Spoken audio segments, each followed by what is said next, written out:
250백만 년 전 지구는 어떤 모습이었을까요? 인사를 드리며 오늘 우리는 한때 모든 대륙이 집결했던 팡에아라는 단일 초대륙이었던 인식할 수 없는 세상을 발견하기 위해 시간 여행을 떠납니다. 분출하는 화산들, 극단적인 기후, 그리고 매혹적인 생명체들이 이 끊임없이 변화하는 지구를 지배했습니다. 그러나 이 새로운 모험을 시작하기 전에 비디오의 좋아요를 누르고 채널을 구독하시어 놓치지 않도록 하세요. 감사합니다. 그리고 행복한 여행 되세요.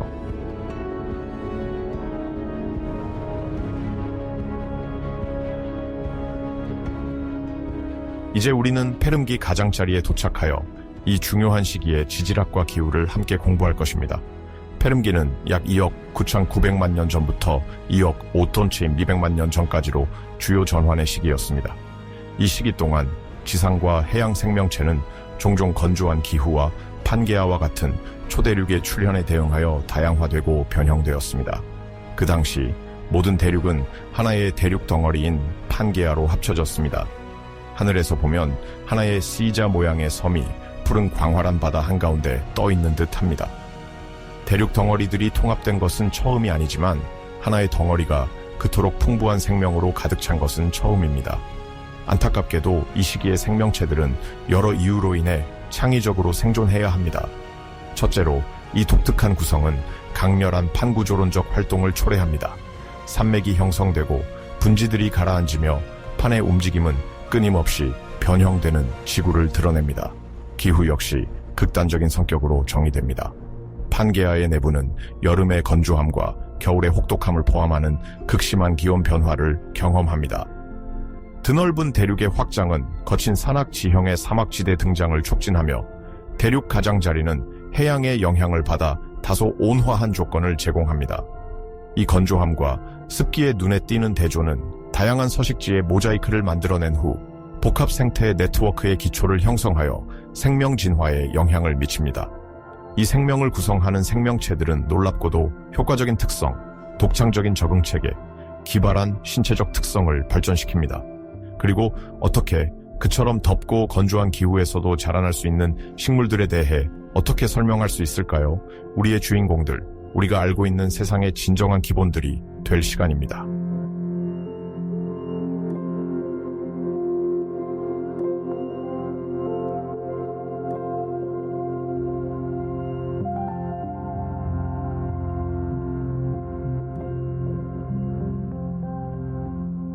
페름기는 진정한 인큐베이터입니다. 육지와 바다에서 우리의 행성은 생명으로 가득합니다.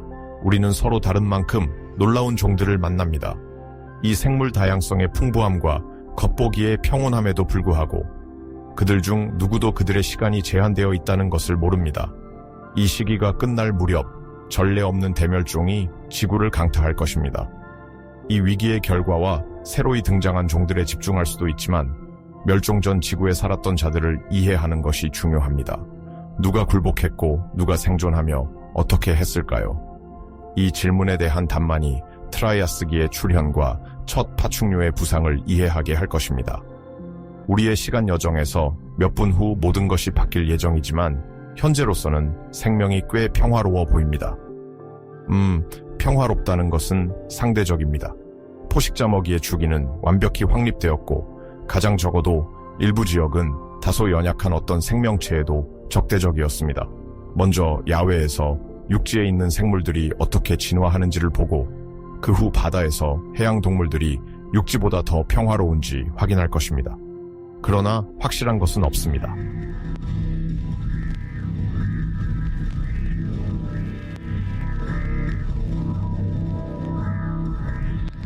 시냅시드에서는 그들이 수중세계에서 벗어나는 데 성공했고 그 이상으로 극심한 온도를 견딜 수 있었습니다.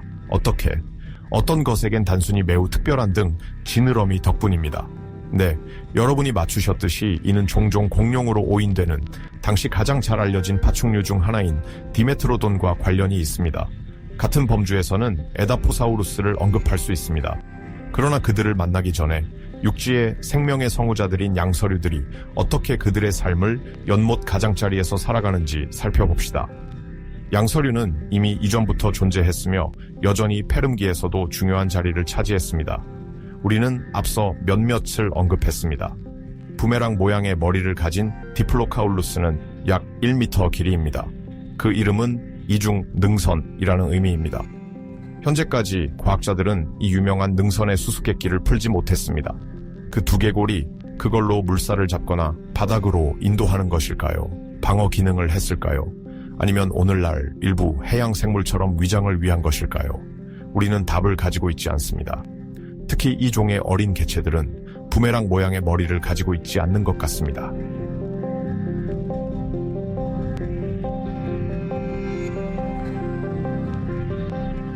에리옵스는 우리가 본 것처럼 사냥에 적합하며 꽤 능숙한 포식자입니다. 그 이름은 보호된 눈을 의미합니다. 에리옵스는 우리 디플로카울루스보다 훨씬 더 거대한 양서류입니다. 이 두 양서류에 대한 종합적인 연구는 이 그룹이 얼마나 다양할 수 있는지를 보여줍니다. 에리옵스의 골격은 튼튼하고 삼각형 두개골도 마찬가지로 인상적입니다. 습지 근처에서 살았지만 더 쉽게 지상에서 생활했습니다. 굽은 엄니가 있는 구개를 가지고 있어 점성 때문에 미끄러운 먹이인 물고기를 사냥하는데 매우 유용했습니다. 이 양서류에 관한 재미있는 일화로는 그가 먹이를 삼키는 법입니다. 솔직히 말하자면 아주 식욕을 돋우는 일화는 아닙니다. 개구리처럼 에리옵스는 꽤 독특한 기관을 사용합니다. 바로 눈알입니다. 믿기지 않나요? 그리고 생각하면 꽤 역겹습니다. 에리옵스는 먹이를 삼키기 위해 이를테면 그 불쌍한 폐어 같은 것을 먹을 때 눈을 감아 눈알이 구개를 부분적으로 통과하면서 소화관으로 향할 음식을 눌러줍니다. 이 두 양서류가 상당히 급진적으로 다르다고 해도 여전히 몇 가지 공통점은 있습니다. 첫 번째는 그들이 습한 환경에 의존한다는 점입니다. 물과의 긴밀한 연결로 인해 시간이 흐르며 점점 건조해지는 기후 조건에 특히 취약해집니다. 두 번째는 그들의 포식자입니다. 두 양서류 모두 다 똑같은 도전을 직면할 것 같습니다. 둘 다 디메트로돈을 상대로 하는 것입니다. 이제 우리는 페름기의 다음 육상 그룹인 파충류, 특히 하평류에 대해 논의할 것입니다.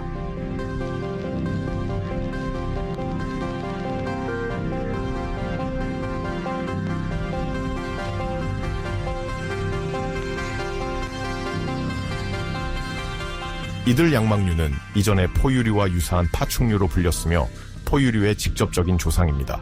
특별한 적응과 형태의 다양화를 보여줍니다. 이 그룹에서 주요한 혁신 중 하나는 물론 온도를 조절할 수 있는 능력입니다. 기후가 매우 덥고 몇 달 동안 비가 한 방울도 내리지 않을 때 이는 특히 양서류보다 다른 종들에 비해 큰 장점입니다. 후자는 번식을 위해 수중 환경에서 벗어날 수 없습니다. 그들의 알은 꼭 물에서 낳아야 합니다. 종이 생존할 수 있도록. 가뭄이 지배적인 상황에서는 전체 종의 생존이 위험에 처합니다. 그래서 몇몇 양서류는 피신용 굴을 만드는 나름의 해법을 내세웠습니다. 그들은 지늘개 갤러리를 파 몇 센티미터만 남겨 외부 공기를 받아들일 수 있는 그들 콧구멍을 남기게 됩니다. 하지만 그들에게 불행히도 그 또한 포식자들, 예를 들어 디메트로돈 같은 존재들이 쉽게 잡을 수 있는 약한 기관이었습니다.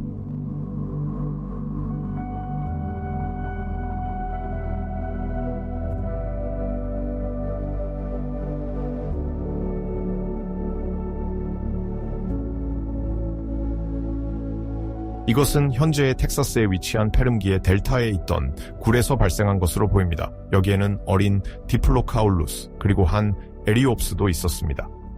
디메트로돈은 톱니 모양의 치아를 발전시킨 최초의 육상 척추동물 중 하나입니다.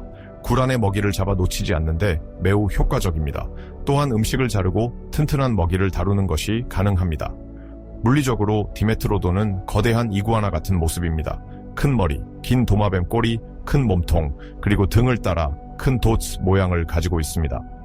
일부 과학적 추정에 따르면 200kg 성체 표본은 약 1시간 반 안에 온도를 40°C에서 32°C로 조절할 수 있을 것으로 상상할 수 있습니다. 자주 공룡으로 오해되지만 이 그룹에 속할 수 없는 특징이 있습니다.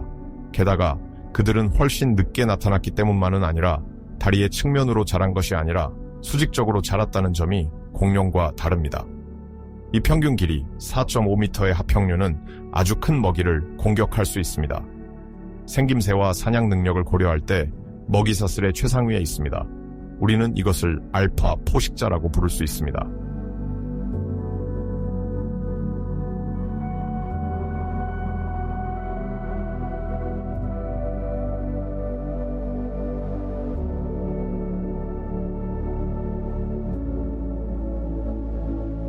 라이스토사우루스 외에도 당시에 흥미로운 능력을 가진 생물이 있습니다. 라이스토사우루스는 강인함과 가혹한 환경에서도 살아남을 수 있는 능력으로 인해 대멸종에서 살아남은 생물로 유명합니다. 엘라이스토사우루스는 테랍시드스에 속하는 디치노돈트입니다. 위턱에 한 쌍의 어금니가 있는 독특한 외관을 가지고 있습니다. 이 특징은 디치노돈트, 즉 두 개의 개 이빨이라는 이름의 기원입니다. 이러한 두 개의 어금니에도 불구하고 코끼리처럼 리스트로사우루스는 철저한 초식동물입니다. 이 시납시는 작은 식물뿐만 아니라 뿌리도 먹고 심지어 수생식물도 잡아먹을 수 있습니다. 이 새로운 종들을 더 잘 이해하기 위한 간단한 설명으로 아납시데는 성막 근처에 하나 이상의 측두창이 없는 암니오텟입니다. 시납시디스와 사우롭시디스도 암니오텟이고 그들은 석탄기 말기에 분화되었습니다. 사우롭시디스는 파충류와 조류를 포함하는 네발동물 분류군입니다. 그들은 시납시디스의 자매 그룹입니다. 시납시디스는 모든 포유류와 테랍시데스, 즉 이후 포유류로 진화했을 가능성이 있는 포유류 유사 파충류를 포함합니다. 페름기 동안 이러한 테랍시디스는 등장하며 미래의 포유류로의 진화를 예고합니다. 동물생물과학의 국제저널에 2010년에 발표된 우유 분비의 진화와 그것의 고대 기원에 관한 기사에 따르면 포유류의 특징 중 하나가 초기 시납시디스, 그러므로 초기 테랍시드스에서도 발견될 수 있다는 것이 가능합니다. 이 기사는 우유가 석탄기의 시납시드스에서 샘 분비물로 시작되었다고 강조합니다. 처음에 그들이 알을 낳았다면 껍질은 양피지처럼 연약하여 약간의 건조도 견딜 수 없었습니다. 따라서 샘은 껍질을 수분 공급하는 데 사용되었습니다. 이후 그것들은 우리가 오늘날 알고 있는 영양적 역할을 제공하도록 진화했습니다. 요약하자면 암니오텟는 점차 세 가지 뚜렷한 가지로 나타납니다. 나중에 우리의 역사에서 거북이를 포함하게 될 아납시디스, 포유류를 포함하게 될 시납시드스, 파충류, 뱀, 악어, 새, 그리고 정의상 공룡을 포함하게 될 사우롭시드스입니다. 기탄.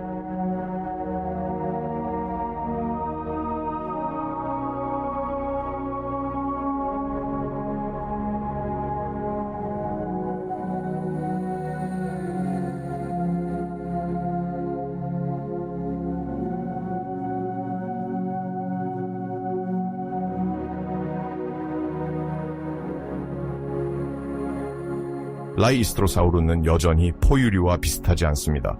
비록 그것이 테랍시드시긴 하지만 임박한 위기에서 어떻게 살아남을까요? 답은 간단합니다. 동면입니다. 남아프리카의 다른 경쟁자들과는 달리 리스토사우루스는 계절별 변화를 견디고 기온이 더 유리하고 음식 탐색에 적합해질 때까지 버틸 수 있습니다.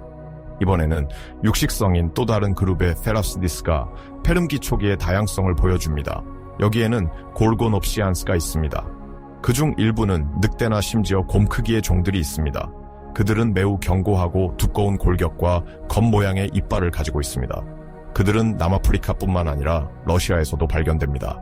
여기에서 발견된 것은 그들 중 하나입니다. 그것은 라이체놉시입니다. 그것은 다양한 먹잇감, 디치노돈트뿐만 아니라 파레이아사우러스를 포식할 수 있습니다.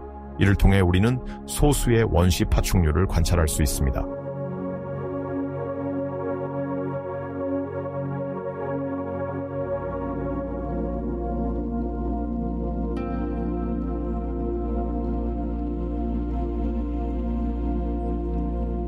페름기 초기에 우리는 보다 건조한 육상 환경에 적응하고 크기와 형태가 다른 파충류의 등장을 관찰합니다. 파레이아사우루스는 크고 튼튼한 몸을 가진 초식 동물로 육상 생태계에서 중요한 역할을 합니다. 그것은 아납시드스의 일부입니다. 그것의 생활 방식은 히포와 비교될 수 있습니다. 그것은 매우 통통한 몸과 팔다리를 가진 동물입니다. 공격으로부터 보호하는 일종의 피부 장갑도 장착되어 있습니다. 비록 그 길이가 2.5m에 이르지만 그룹으로 사냥하는 엘라이체놉스에 의해 공격받을 수 있습니다. 그 갑옷은 특정 포식자의 용기를 꺾을 수 있습니다. 그것은 피부 표면에 돌출된 사마귀와 유사한 작은 뼈 조각으로 덮여 있으며 포식자의 사냥을 복잡하게 만듭니다. 이것들은 오에스터더럼스라고 불립니다. 모든 종류의 식물 섬유를 처리할 완벽한 장비를 갖추고 있습니다.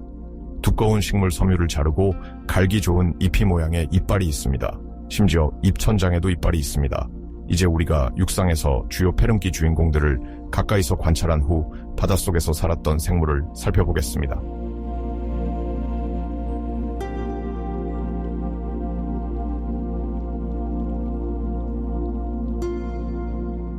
페르미안 시대의 바다를 탐험하면서 무척추동물로 여정을 시작해보겠습니다.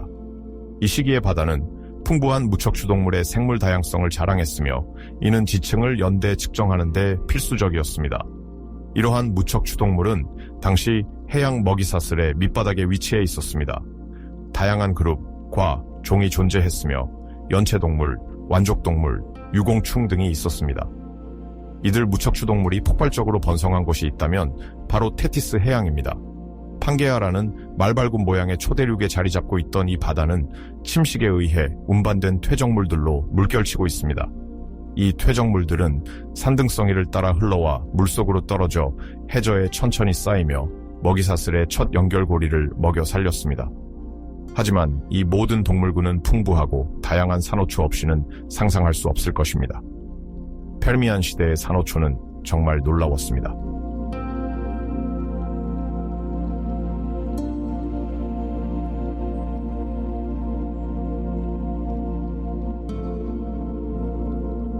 지금 우리는 텍사스에 위치한 그 산호초 중 하나를 바라보고 있습니다.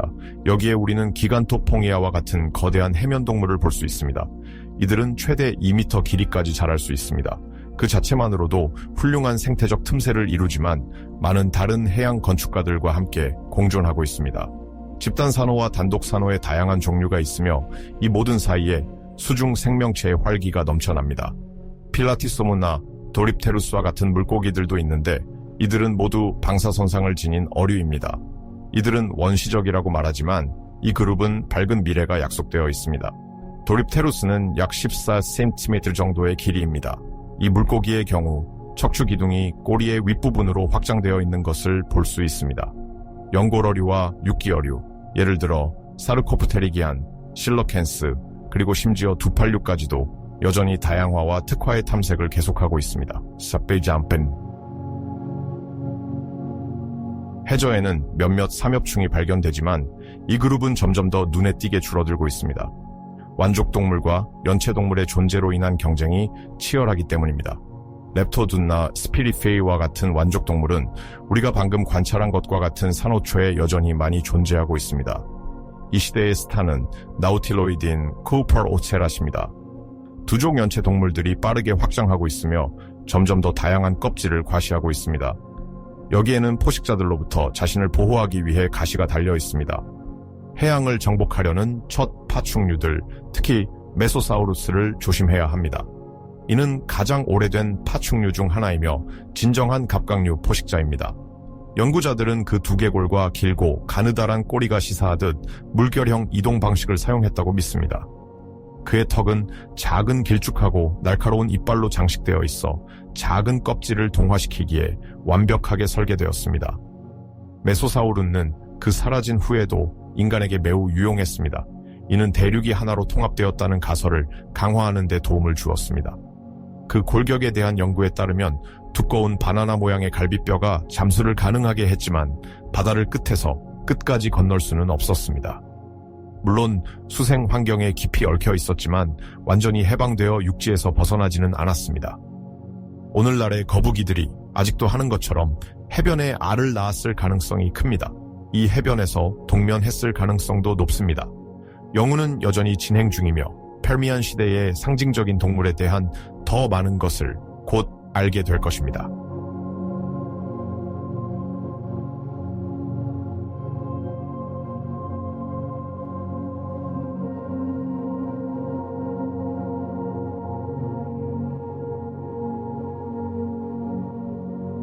이 장을 마무리하기 전에 페르미안 시대가 점점 더 건조해지는 기후와 대륙의 독특한 구성을 적응하기 위해 진화한 시대였음을 이해하는 것이 중요합니다. 위에서 언급한 그룹 외에도 일부 육상 절지동물을 포함한 다른 종의 동물들이 당시 생물학적 모자이크를 완성했습니다. 이 풍부한 생물 다양성, 동물이든 식물이든 육지이든 해양이든 미래를 위한 기초를 제공합니다. 기후는 변화 중이며 대량 멸종은 불가피합니다. 그러나 일부 종들은 새로운 특성을 채택함으로써 말하자면 준비를 할 수 있었습니다. 불행히도 다른 것들에게는 날카롭고 분명하며 결정적인 종말을 의미했습니다.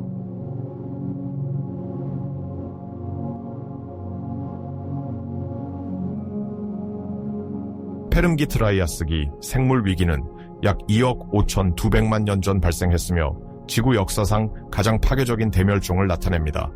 이 사건은 페름기의 끝과 트라이아스기의 시작을 알리며 육지와 해양 생태계의 구성을 급격하게 재정의했습니다. 그렇게 중요한 사건이라면 그것은 틀림없이 그것을 촉발한 수많은 원인 때문일 것입니다. 이 시기는 대규모의 격렬한 화산 활동으로 특징 지어졌습니다. 시베리안 트랩의 분화는 이제 이 위기의 주요 원인으로 간주됩니다. 엄청난 양의 용암이 분출되었으며 이로 인해 막대한 양의 이산화탄소와 메탄 같은 온실가스가 방출되었습니다. 이러한 가스들은 급격한 지구온난화를 초래하고 온실효과 현상을 강화시켰습니다. 이러한 온난화는 기후주기를 방해했을 뿐 아니라 바다의 화학 성분도 변화시켰습니다. 바다의 온난화는 그들의 산소 함량을 감소시켜 무산소 구역, 즉 산소가 부족한 구역을 만들었습니다. 이 소중한 기체 없이 생명은 실제로 불가능해집니다. 이러니 해양 먹이사슬이 붕괴되는 것은 당연한 일이지만 산소 부족은 해양 생물들이 겪은 비극의 유일한 원인은 아닙니다. 이런 해양 무산소화와 함께 CO2의 대량 흡수로 인해 발생한 물의 산성화는 많은 민감한 해양 종들에게 생존을 어렵게 만들었습니다. 그들은 이 새로운 환경적 특징에 적응할 시간이 없었습니다. 적응이 없으면 종의 생존도 없습니다. 화산 활동이 지배적인 원인임에도 불구하고 일부 연구는 가능한 운석 충돌이나 생지화학적 순환의 혼란이 재앙의 범위에 기여했을 수 있다고 제시합니다. 그러나 이러한 가설들은 여전히 진행 중인 과학적 논쟁의 대상입니다. 미래는 아마도 더 많은 해답을 제공할 수 있을 것입니다. 확실한 것은 변화가 격렬하며 일부 종들은 계속된 변이에 비해 반응이 너무 약하다는 것입니다. 많은 동물과 식물이 결국 사라진 것은 놀라운 일이 아닙니다.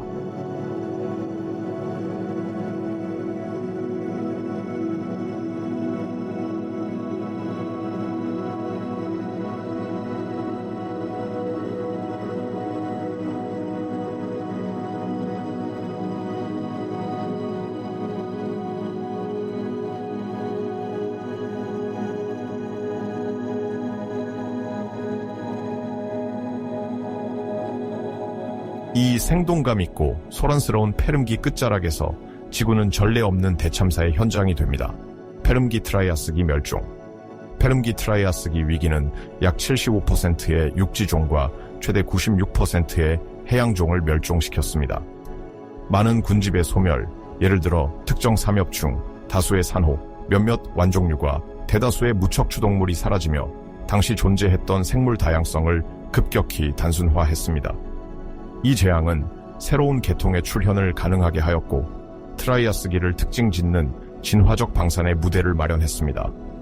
생존자는 흔히 더 일반화된 종이거나 특정 생존 전략을 가진 종으로 이들은 이러한 기회를 활용하여 그들의 생활 방식을 다양화할 수 있었습니다.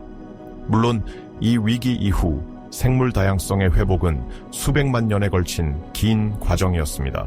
왜냐하면 그렇습니다. 이 대참사가 없었다면 지구는 아마도 중생대의 상징적 동물인 공룡의 급속한 무상을 경험하지 못했을 것입니다.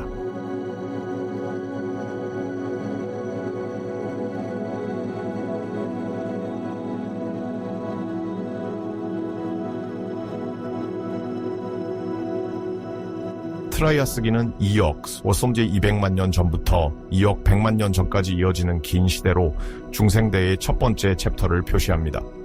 공룡들이 수백만 년 동안 지구를 거닐던 시절을 특징 짓는 중요한 시기입니다. 그러나 이러한 거대 공룡들이 지구를 걷기 전에 우리의 세계는 그들의 등장을 준비하기 위해 여러 특성을 충족해야 했습니다. 그리고 이 준비는 파충류의 출현과 밀접하게 관련되어 있습니다. 트라이아스기는 여러 영토를 찾고 다항화를 찾는 이 그룹에게 점차적으로 발판을 마련합니다. 그러나 그 전에 생명은 재에서 부활해야 했습니다. 우리는 여전히 하나의 초대륙 판게아로 맞서고 있지만 몇 가지 변화의 시작이 이미 예고되고 있습니다. 아프리카와 북아메리카가 될 곳 사이에 균열이 생기기 시작하며 대서양이 열리게 됩니다.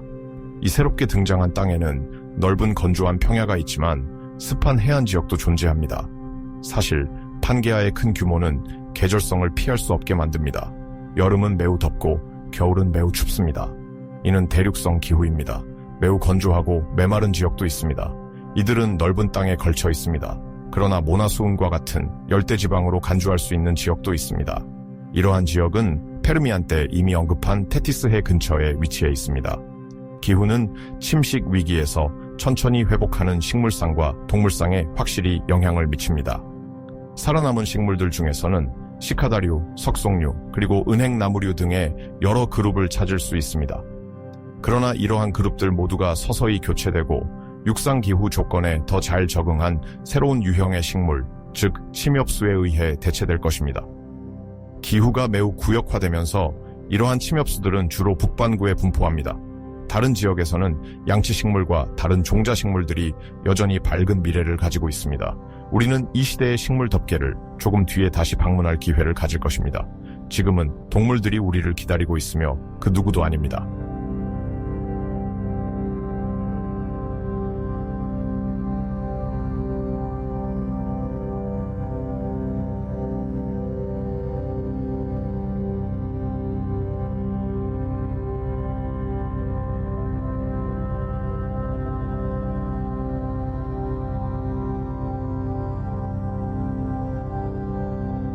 트라이아스기의 동물상은 페르미안과 크게 다릅니다. 일부 생존하는 종들이 있긴 하지만 많은 종들이 살아남지 못했으며 나머지 모든 종들은 더 나아가려고 희망하기 위해 갱신하거나 심지어 재발명해야 했습니다. 수백만 년이 지난 후 생물 다양성은 비교할 만한 수준으로 돌아오지만 그 구성 요소들은 매우 멀리 떨어져 있습니다. 진화적 방사선이 종들이 전문화를 하고 아직까지 이용하지 않은 다양한 환경을 식민지화하게 했습니다. 예를 들어 페르미안의 양서류와 물고기들을 지배했던 디메트로도는 사라졌습니다. 양서류와 다른 사종류 중에서 일부 양서류 계열은 전문화되고 다른 종들은 양막류의 다양화에 직면하여 쇠퇴합니다. 생물학적 위기를 극복한 양서류들은 여전히 현대화되어 전문화될 것입니다. 예를 들어 우리는 현대 양서류로 불리는 리삼파비안을 구축하게 될 것입니다. 특히 템노스폰딜룰 중 소수의 양서류 그룹은 우리는 위기 이전에 관찰했던 트라이아스기의 습한 지역에 여전히 서식하고 있습니다. 이는 거대한 도룡령 모습을 가진 대형 양서류인 괴물 같은 미로이빨 도룡과에 해당합니다. 미로이빨 도룡은 미로치아를 뜻합니다. 이들의 치아 단면을 보면 왜 이 특정한 이름이 선택되었는지 즉시 이해할 수 있습니다. 에나멜이 아테네 다이달로스의 미로처럼 꼬여 보입니다.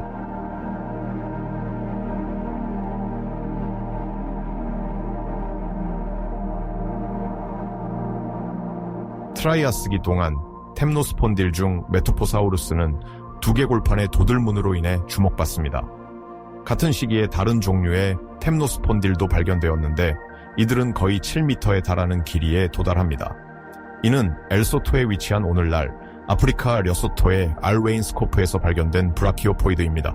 이들은 쥐라기와 심지어 백악기 시대의 시데롭스와 콜라스쿠스에 다시 등장합니다. 페름기의 프리오노스 추스 이후로 이처럼 큰 템노스폰딜 양서류는 본 적이 없었습니다. 그들의 육중한 크기에도 불구하고 이런 거대한 양서류들은 이 시기의 주요 포식자가 아니었습니다. 그들은 서서히 이양류 파충류들에게 자리를 내주었습니다.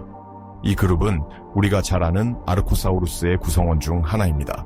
여기가 모든 것이 시작되는 곳이며 트라이아스기의 명백한 주인공입니다. 아르코사우루스는 전례 없는 적응적 방사화를 경험하며 악어, 공룡, 심지어 익룡과 같은 중요한 동물 그룹을 탄생시킵니다. 아르코사우루스의 출현과 다양화 사이에는 모든 것이 매우 빠르게 일어났습니다. 이 그룹은 많은 환경과 지리적 지역에 적응했을 뿐만 아니라 기후적 또는 지화학적 도전에서도 직면했습니다. 생물학적 위기가 남긴 빈자리가 이 독특한 그룹의 부상과 다양화를 촉진할 것입니다. 이 동물들은 페름기와 트라이아스기 사이의 단절을 나타내며 동물상의 모습은 영원히 변화됩니다. 때때로 우리는 잊고 있지만 아르코사우루스는 트라이아스기 동안에만 존속했던 여러 그룹들도 탄생시켰습니다. 에토사우루스, 피토사우루스, 라우이수치안이 그것입니다. 라우이수치안은 악어와 조금 비슷해 보이지만 다리가 옆이 아니라 배 아래에 수직으로 정렬되어 있습니다. 이들은 중 트라이아스기 동안 브라질에서 살았습니다. 길이가 4m에 달하고 무게는 최대 250kg일 수 있습니다. 사우로스쿠스는 이 시기 라우이수치안 중 아마도 가장 긴 종으로 7m에 가까워집니다. 이빨이 굽고 톱니 모양이며 꽤 길다는 것은 그가 꽤 강력한 포식자임을 시사합니다. 현대의 악어와 공통된 특징은 두개골 상부와 상악골 사이의 관절입니다.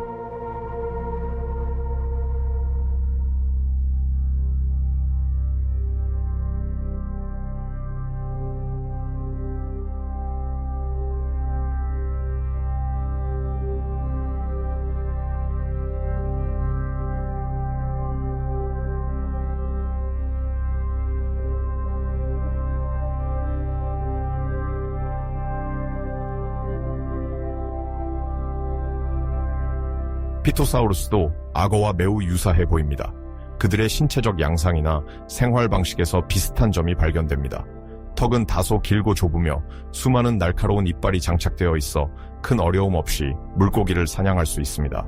콧구멍은 두개골 위에 위치해 있으며 이러한 독특한 형태는 수면에 떠올라 콧구멍만으로도 먹잇감을 놀라게 하고 공격할 수 있는 가능성을 강하게 시사합니다. 이들은 육지에서 이동하지만 반수생 파충류로 여겨질 수 있습니다. 악어처럼 일종의 골판이 등을 따라 이어집니다. 벨로돈이나 루티오돈은 피토사우루스 속에 속합니다. 길이가 3m에 이르는 그들의 머리는 인상적이며 몸 전체 기리의 3분의 1을 차지합니다. 트라이아스기는 또한 최초의 익룡의 출현을 봅니다. 이들은 종종 공룡과 혼동되지만 날아다니는 파충류이며 공룡이 아닙니다. 가장 오래된 익룡 중 하나로는 아우스트리아 닥틸루스를 들 수 있습니다. 머리가 특히 멋지지는 않지만 트라이아스기 동안 인간이 그를 두려워할 이유는 없었을 것입니다. 주로 물고기와 곤충을 먹습니다. 우리는 심지어 날아다니는 아르코사우루스라고 이야기할 수 있습니다. 이 익룡은 약 90cm의 길이를 가집니다. 날개를 펴면 날개 길이는 1m 20을 넘지만 무게는 겨우 15kg에 불과하며 큰 박쥐처럼 보입니다.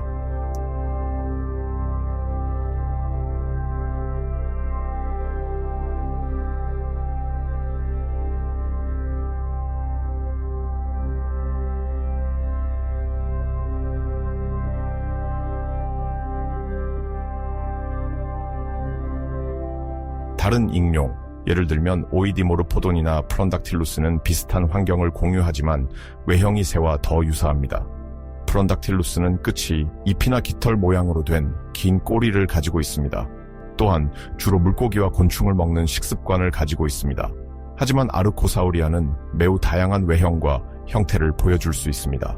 긴 좁은 껍데기와 가시 및 비늘로 덮인 작은 원시적인 에토사우루스나 길이가 8m에 이르고 무게가 최대 4톤에 이르러 중간 높이의 나무잎을 먹기 위해 2발 또는 4발로 이동하는 플라토사우루스를 보세요. 플라토사우루스는 또한 용발류입니다. 이는 점차 공룡으로 이어질 줄기입니다. 새로 이어질 한 그룹은 공룡으로 그들이 새로 진화하게 되고 다른 그룹은 포유류로 진화할 호르치아 어룡입니다.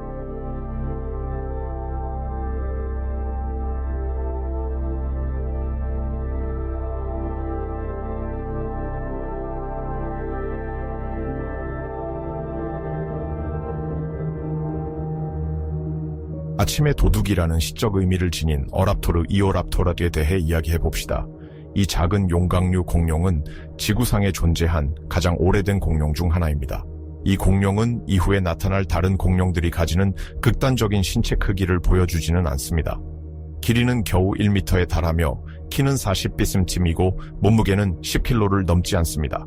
이 종에 대한 또 다른 놀라운 사실은 그것이 지지보행을 한다는 것입니다. 이는 이 공룡이 걷거나 달릴 때 손가락으로 지탱한다는 뜻입니다. 이 손가락들은 이동을 위한 지원뿐만 아니라 자체적으로 사냥 무기로도 효과적이었습니다.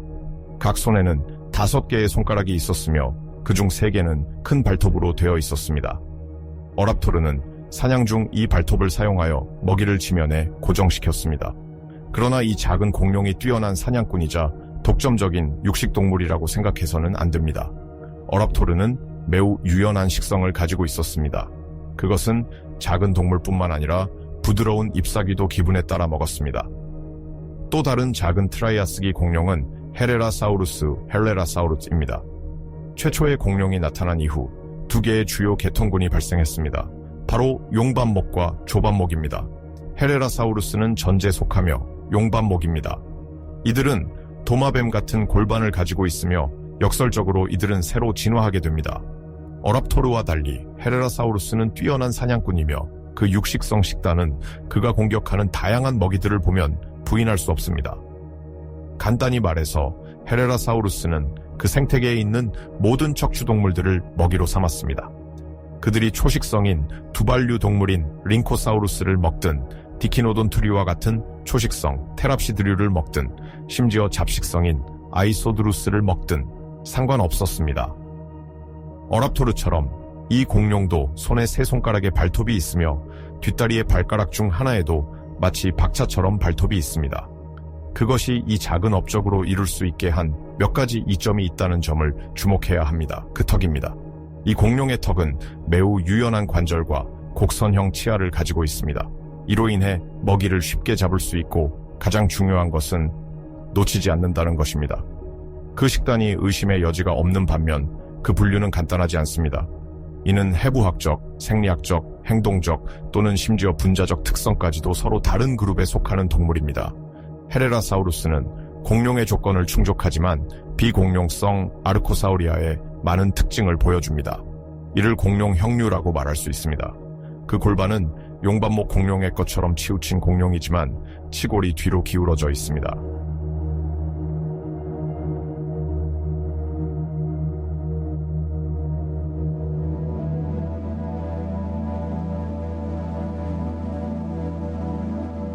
마지막으로 당시 여러분은 특히 현 멕시코가 있는 대륙에서 코일로피시스를 만날 수 있었습니다. 이 공룡은 약 3m 길이와 1m 높이의 작은 이족보행성 육식동물이었습니다. 그 꼬리는 전체 크기의 절반을 차지했습니다. 그러나 그것은 여전히 상대적으로 가벼운 동물로 남아 있었으며 몸무게는 15에서 20kg 사이였습니다. 이 작은 공룡은 적응하고 완벽하게 특화되었습니다. 코일로피시스는 빠른 먹이를 목표로 했습니다. 이를 위해 그 공룡에는 슬림하고 좁은 턱, 유연하고 가벼운 실루엣, 긴 다리를 가졌습니다. 또한 특정한 치아 구조를 가지고 있었습니다. 뒤로 굽어진 치아와 상하턱이 완벽하게 맞아떨어져 이 동물은 빠르고 민첩한 먹이라도 더 쉽게 잡을 수 있었습니다. 공룡 외에도 트라이아스기 동안 다소 소극적으로 나타나던 또 다른 그룹이 있었으나 이는 이후의 생명체 개통 역사에 있어 결정적인 역할을 하게 됩니다. 그것은 바로 포유류입니다. 모든 것은 테랩시드에서 시작됩니다. 테랩시드가 지금까지 꽤 잘 해왔음을 우리는 이미 보았습니다. 디키노돈티아, 디치노돈티아와 같은 일부는 심지어 유지 및 발전에 성공했습니다. 그 그룹에서 첫 번째 포유류의 조상인 시노돈트 시조 도마뱀가 나왔습니다. 크기는 작았지만 털을 가지고 있었으며 그 치아는 오늘날 개의 치아와 비슷했습니다. 그들은 여전히 소극적이었으나 자신들이 통합한 환경을 감안하면 꽤 용감했습니다. 처음부터 그들은 자신들보다 훨씬 크고 더 튼튼하고 공격적이며 적대적인 동물들과 직면해야 했으며 새롭게 등장하는 위기 이후의 세상에서 살아남아야 했습니다.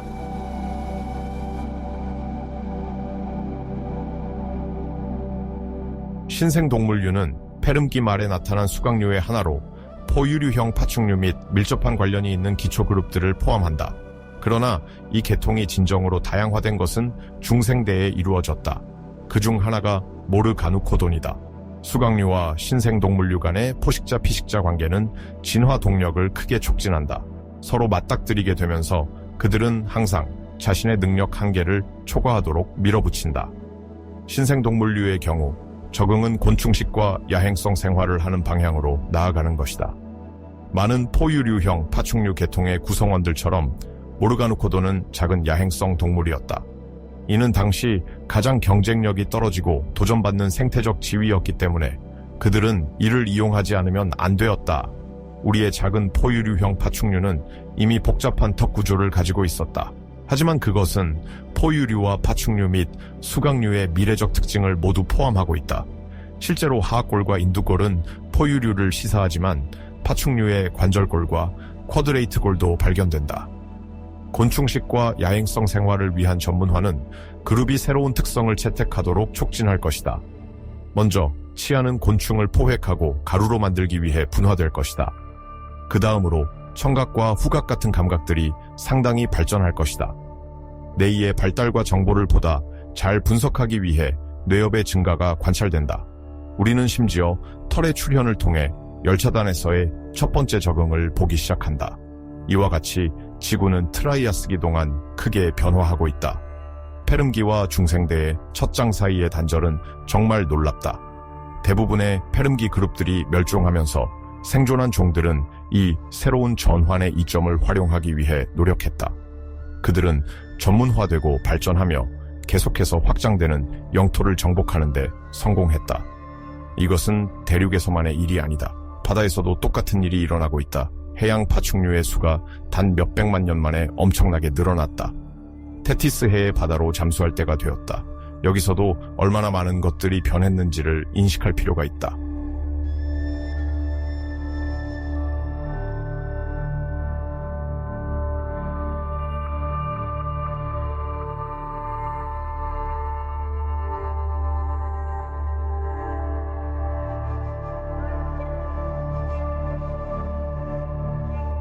우리는 이제 몇 미터 깊이의 암초 근처에 있다.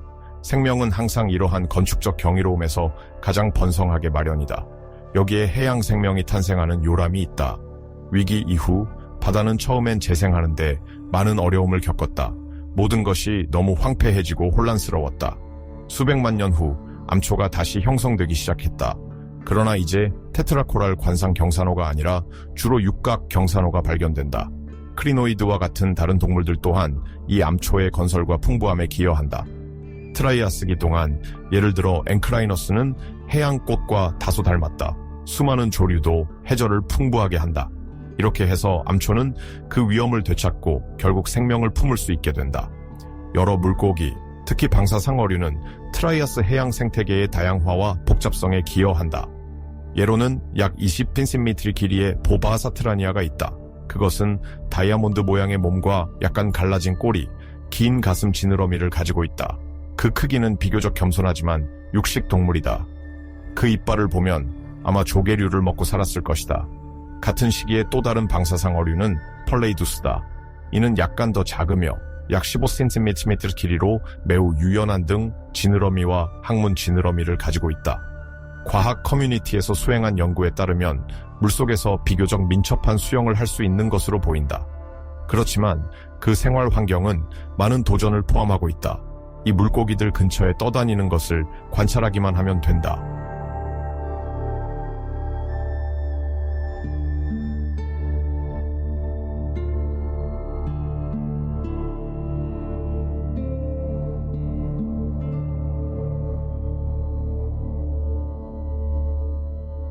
파충류는 대륙을 정복했을 뿐만 아니라 바다도 널리 정복했다. 해양 파충류는 급증하고 있다. 판각류, 플래시오사우루스류, 노토사우루스류, 익티오사우루스류. 테티스해의 얕은 물은 이 해양 동물로 넘쳐나고 있으며 각기 더 강력하다. 그들은 트라이아스 바다의 새로운 생태 지위를 마스터로 점유하고 바다의 진정한 공포가 될 것이다. 플라코두스는 판각류 중 하나로서 해양 심피류에 속한다. 심피류는 수각류가 포유류형 파충류에 있다면 암니오타 사종류의 개통 발생적 연속성과 진화를 보여준다. 수각류로서 심피류는 두 쌍의 측두창을 가지고 있다. 플라코두스는 조개류와 갑각류를 공격할 수 있도록 완벽하게 설계되었다. 아울러 길고 앞으로 굽은 이빨로 무장되어 있다. 해양 파충류 중에서 바디를 덮고 있는 뼈판으로 구별할 수 있다. 이 해양 파충류 세계에서 파키플레로사우루스, 매우 긴 노처럼 생긴 꼬리를 가진 탈라토사우루스 알렉산드레 또는 미오덴토사우루스를 언급할 수 있으며 꼬리에 있어서 유사한 수영 특성을 공유하고 있다.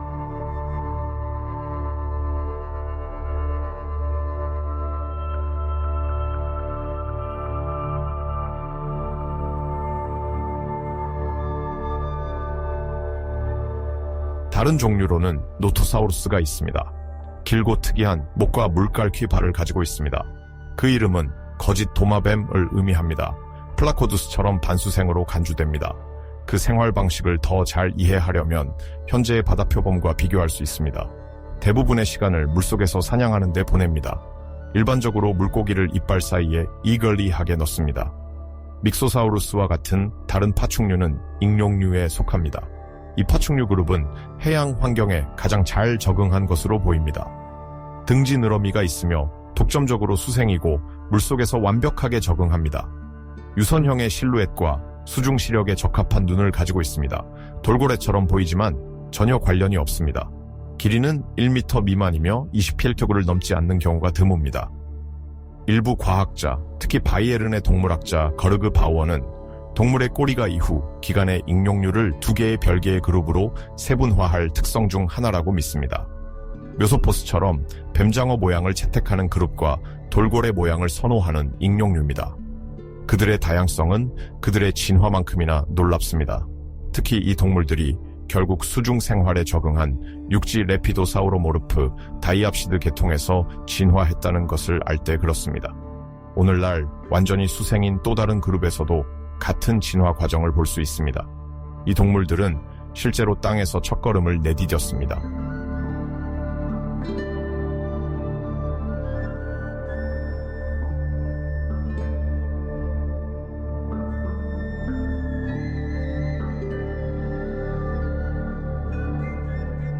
우리는 다시 대륙으로 돌아왔습니다. 무성한 숲, 푸른 평원, 사막 한가운데 오아시스, 트라이아스기에는 식물이 풍부하고 다양합니다. 기후와 지역에 따라 변화하고 적응하고 진화합니다. 트라이아스기 초기에는 페르미온 시기에서 살아남은 식물, 특히 리코피테스가 여전히 일시적으로 일부 건조 환경을 지배했습니다. 점차적으로 이러한 과거의 유물이라고 부를 수 있는 것들이 전환 중인 식물군에게 자리를 내주었습니다. 이렇게 해서 자주목에 속하는 시카드가는 판게아의 땅을 점점 더 많이 점유했습니다. 이들은 메조토기에 들어서면서 크게 번성하여 때때로 그 시기를 시카드 시대라고 부르기도 합니다. 이 시카드가는 가혹한 조건에 적응하며 겉시 식물의 견고함을 표상합니다. 가뭄과 높은 증발로 특징 지어지는 환경에서 그들은 두각을 드러냅니다. 단지 생존할 뿐만 아니라 자라나고 발전하며 그들의 영역을 확장합니다. 이 식물들은 양치식물의 특성을 지니고 있지만 일부는 야자수의 물리적 특성을 채택하기도 합니다. 시카드 시대는 그러나 남반구에 국한됩니다. 북반구에서는 식물의 혁명이 씨앗 식물인 은행나무류의 것이 되었습니다. 그중 오늘날 유일한 살아있는 대표는 은행나무입니다. 이 속은 또한 그 당시에 변화하는 조건에 대한 저항력 있는 큰 능력을 보여줍니다. 특히 추운 겨울, 매우 더운 여름, 매우 변동이 심한 기후를 기억해 봅시다. 여전히 북반구에서는 원시 침엽수들이 번성하며 대륙성 기후에 적응한 광활한 숲을 점차 형성합니다. 시카드간이 남반구를 정복하면서 침엽수가 북반구의 주된 식물층을 구성합니다. 식물의 주요 도전 과제는 물 부족과 때때로 직면할 수 있는 건조하고 메마른 기후 속에서 번식할 수 있는 능력이었습니다. 월치아 속은 그들의 적응에 대한 몇 가지 통찰을 제공합니다. 이 침엽수는 실제로 단단한 씨앗을 생산하고 판게아의 중심 땅을 지배하는 광활한 사막 환경에서 물을 보존할 수 있습니다. 겉시 식물들이 이렇게 트라이아스기 생태계에서 지배적인 역할을 함에 있어 나무고사리가 이 생태계를 다양화하고 풍부하게 하는데 기여합니다. 엄청난 크기에 도달할 수 있는 이러한 고사리들은 그늘과 풀어질 자원 모두를 제공하였습니다. 풀씨 식물은 포제에 의한 번식과 씨앗에 의한 번식의 전환을 구현하며 그렇게 하여 식물군의 진화에서 중요한 중간 단계에 기여합니다. 점차적으로 이 식물군은 씨앗과 함께 시작하여 꽃과 과일로 이어지는 속씨 식물에게 길을 열어주어 새로운 생태적 틈새 시장을 개발하여 확장하여 주위 동물상을 다양화하고 풍부하게 만듭니다. 로라시아와 곤드와나 간의 격차도 지역적 다양성을 증진시키고 이 유명한 속씨 식물들의 등장을 위해 준비하여 들어오는 대로 지상 생태계를 급진적으로 변화시킬 것입니다.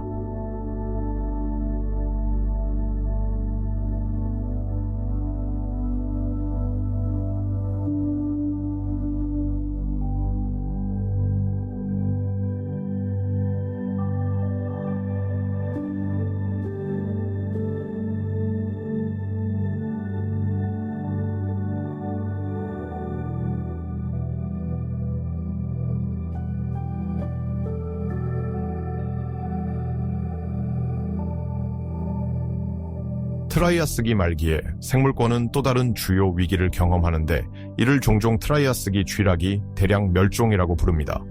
피토사우루스나 일부 큰 템노스폰드릴류 양서리와 같은 비공룡 파충류의 여러 가족들이 사라지거나 크게 감소합니다. 마찬가지로 생물층 서학적 지표로 사용되는 해양 미생물 콘돈트의 전체 계통이 멸종하는데 이들은 고생대부터 해양 생태계를 지배해왔습니다. 해양 생물 가족의 최대 20%와 상당수의 육상종들이 지구상에서 영구히 사라지는 것으로 추정됩니다. 이 위기의 원인은 아직 논란이 많지만 대서양 중앙의 형성과 관련된 화산 활동의 증가가 자주 언급됩니다. 가장 일반적인 가설은 중앙 대서양 마그마주에서 발생한 막대한 용암 분출이 막대한 양의 CO2를 방출하여 지구 온난화와 해양 변화를 초래했다는 것입니다. 당시 지구를 지배하던 단일 대륙인 판게가는 분열하기 시작합니다. 리프트가 형성되어 북반구 라우라시아와 남반구 곤드와나가 서서히 분리됩니다. 이러한 대륙 분열은 해양 순환과 기후 분포에 영향을 주어 쥐라기로의 진입을 준비합니다.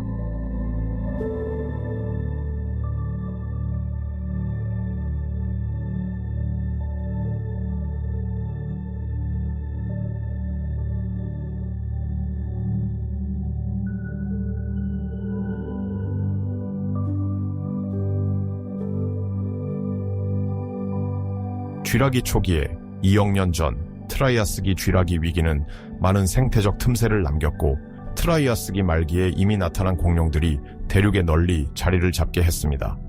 그 중에서도 수강류가 육식 동물 세계를 지배했습니다. 이 두발 공룡은 종종 날렵하고 효율적인 포식자로 두개골의 쌍둥이 벼이 있는 육식 공룡 딜로포사우루스나 길이 약 6.5m에 달하는 크리올로포사우루스 같은 주목할 만한 속을 포함합니다.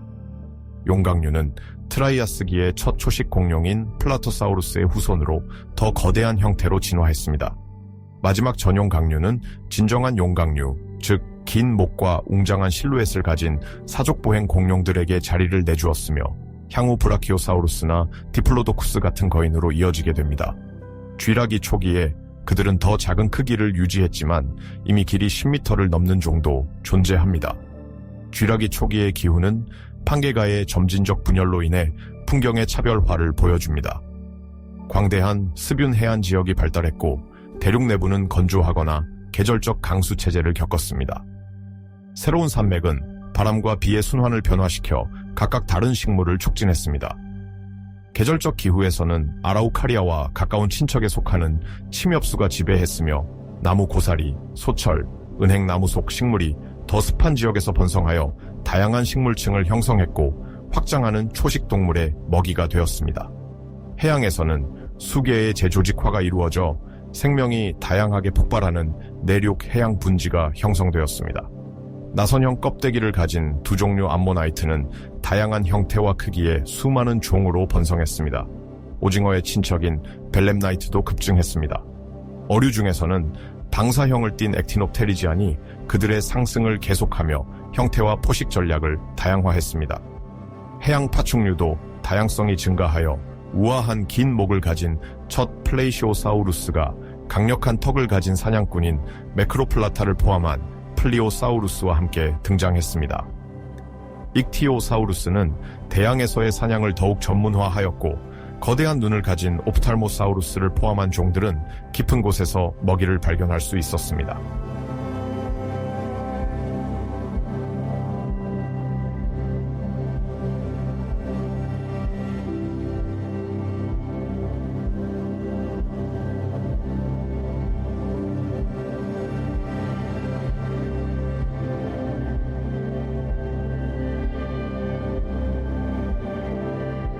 In the Middle Jurassic, the drift of the continents intensified. Laurasia, consisting of North America, Europe, and Asia in the north, became increasingly separated from Gondwana, which included South America, Africa, Antarctica, Australia, and India in the south. Epicontinental seas, shallow seas, proliferated, creating natural bridges or barriers for fauna and flora. This geographical dynamic stimulated speciation. Animal and plant populations became isolated, giving rise to distinct evolutionary lineages. It was the golden age of giant sauropods. From diplodocids, like Cetiosaurus, to brachiosaurids, such as Brachiosaurus, these herbivorous colossi sometimes exceeded 20 meters in length and weighed several tens of tons. Their long legs allowed them to travel great distances in search of foliage. Discoveries of fossil track sites indicate that some moved in herds, suggesting relatively complex social behavior. To feed, these sauropods exploited different strata of the canopy.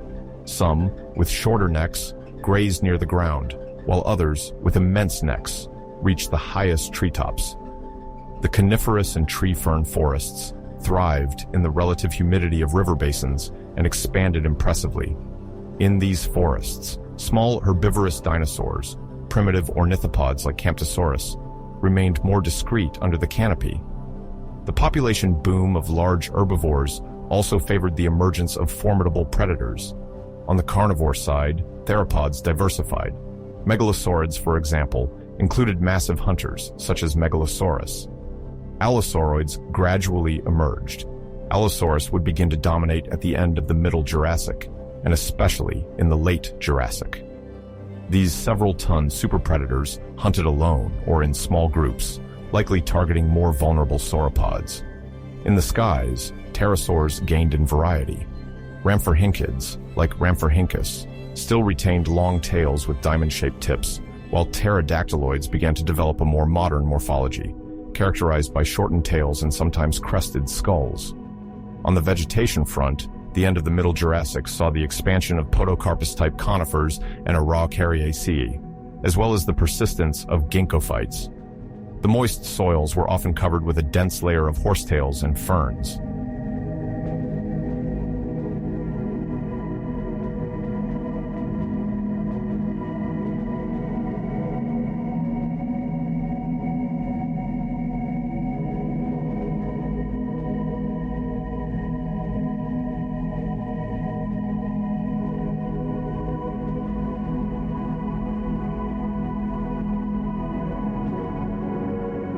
The Late Jurassic remains a highlight of the dinosaur era.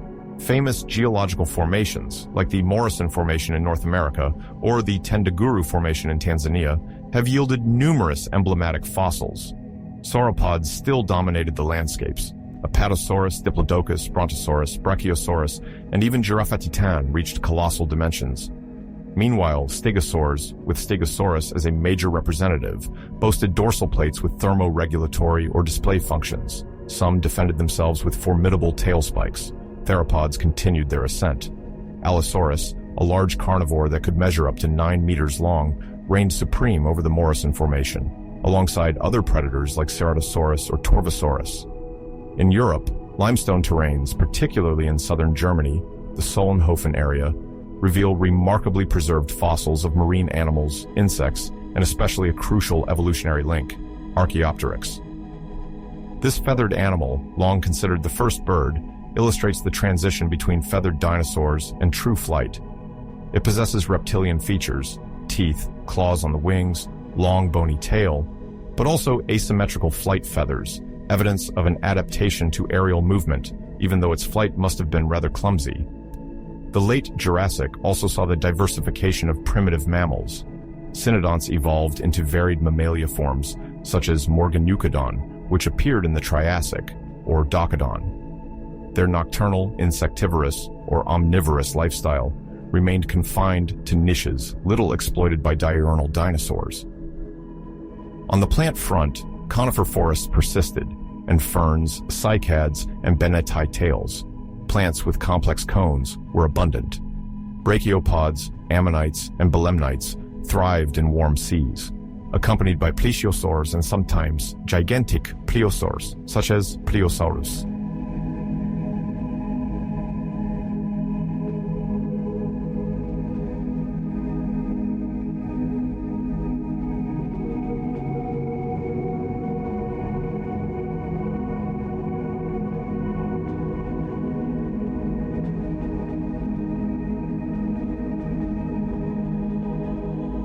제1학기 백악기 전환기인 약 1억 4,500만 년 전은 트라이아스기 말의 대규모 멸종 위기와는 달리 점진적인 전환을 나타냅니다. 대륙은 계속해서 분리됩니다. 중앙 대서양은 넓어지고 테티스 해는 유럽과 아프리카를 분리하며 인도는 북쪽으로 이동하기 시작합니다. 대륙 덩어리가 분리되면서 섬 환경을 만들어내어 새로운 진화적 방산을 촉진합니다. 공룡들은 계속해서 다양화됩니다. 용각류는 여전히 존재하며 유로파사우루스는 초기 백악기의 섬들을 형성하는 특정 지역에서 6m를 초과하지 않는 섬해소증 현상을 보여줍니다. 이구아노돈이나 만텔리사우루스 같은 이구아노돈과는 2개 또는 4개의 다리로 걸을 수 있는 대형 초식동물로 엄지가 침 모양으로 되어 있습니다. 이 그룹은 후속 세대에 엄청난 성공을 거두게 될 하드로사우루스 오리주둥이 공룡의 전조를 보입니다. 육식동물 중에서는 초기 백악기는 스피노사우루스 중기에서 후기 백악기에는 더욱 거대한 형태가 나타났지만 를 포함한 스피노사우루스과 카라카로돈토사우루스와 같은 카라카로돈토사우루스과 심지어는 작은 크기의 티라노사우루스과 조상과 같은 주목할 만한 과들이 출현하거나 다양화되는 시기입니다. 일부 수각류 계열은 소통, 열보호 또는 활공비행을 시도하기 위해 깃털 구조를 발전시킵니다. 예를 들어 미크로랩터는 중국의 초기 백악기 동안 살았던 4쌍의 깃털 팔다리를 가진 드로마이오사우루스과입니다.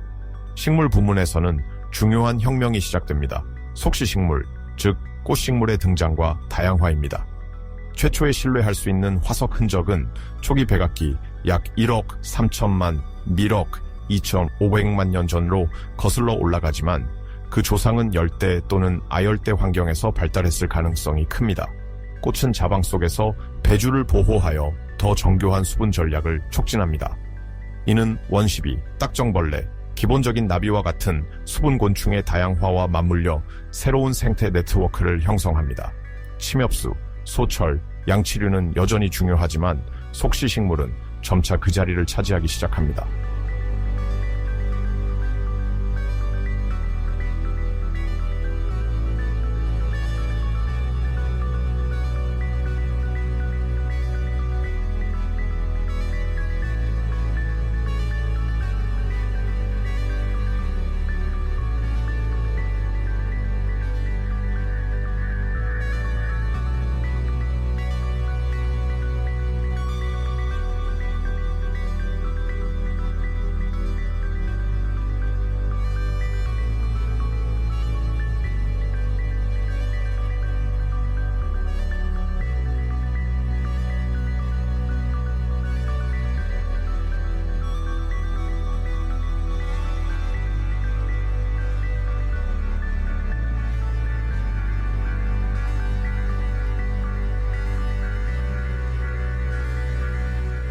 백악기 중엽에는 전 세계적으로 기후가 오늘날보다 따뜻합니다.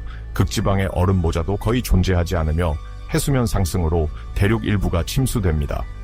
내륙해, 북미의 서부 내륙수로는 대지를 분할하여 다양한 생태계를 형성합니다. 공룡들은 놀라운 속도로 다양화됩니다. 유명한 티타노사우루스는 대형 쥐라기, 용각류의 후계자로 특히 남반구에서 번영합니다. 아르헨티노사우루스나 파타고티타는 지구상에 존재했던 가장 거대한 초식동물 중 하나로 길이는 최대 35m에 이르고 질량은 50톤을 초과합니다. 하늘에서는 익룡이 때때로 거대한 규모에 이릅니다. 아즈다르치드과 같은 퀘찰코아틀루스는 10m가 넘는 날개폭을 가질 수 있습니다. 깃털 장식의 수각류 공룡의 후손인 원시새는 비행을 개선합니다. 익티오르니스나 헤스페로르니스와 같은 속은 하늘과 얕은 물을 누빕니다. 바다에서는 최상위 포식자가 새롭게 교체됩니다. 모사사우루스는 오늘날의 모니터 도마뱀과 가까운 친척으로서 바다를 정복하며 15m가 넘는 길이를 자랑합니다. 한편 속시식물은 계속해서 꽃을 피웁니다. 최초의 꽃나무가 등장하며 예를 들어 수령그룹의 식물과 같이 수생 환경에서 아카이카 마그놀리아과가 나타납니다. 이 개화는 곤충 개체군에 영향을 미치며 딱정벌레, 벌, 나비, 파리 등의 급속한 다양화를 초래합니다.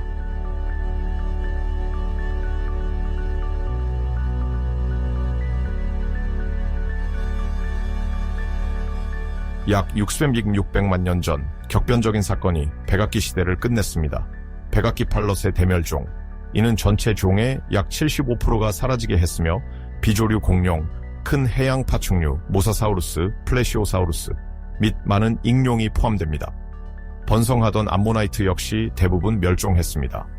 이 멸종에 대한 가장 일반적으로 받아들여지는 가설은 유카탄 반도에 지름 약 10km의 소행성이 충돌했기 때문이라고 합니다. 이 충격은 엄청난 에너지를 방출하여 거대한 양의 먼지와 황산 에어로졸을 대기 중에 투사하였고 행성을 어둡게 하는 충돌 겨울을 발생시켰습니다. 동시에 인도 데칸 트랩스에서의 격렬한 화산 활동은 대량의 온실가스와 재를 방출하여 기후 불안을 가중시켰습니다. 이러한 요소들의 결합은 광합성 생산성의 급격한 붕괴를 초래하여 육상과 해양 생태계를 해쳤습니다. 이미 취약한 먹이망에 의존하던 대형 동물들은 이러한 혼란에 대처할 수 없었습니다.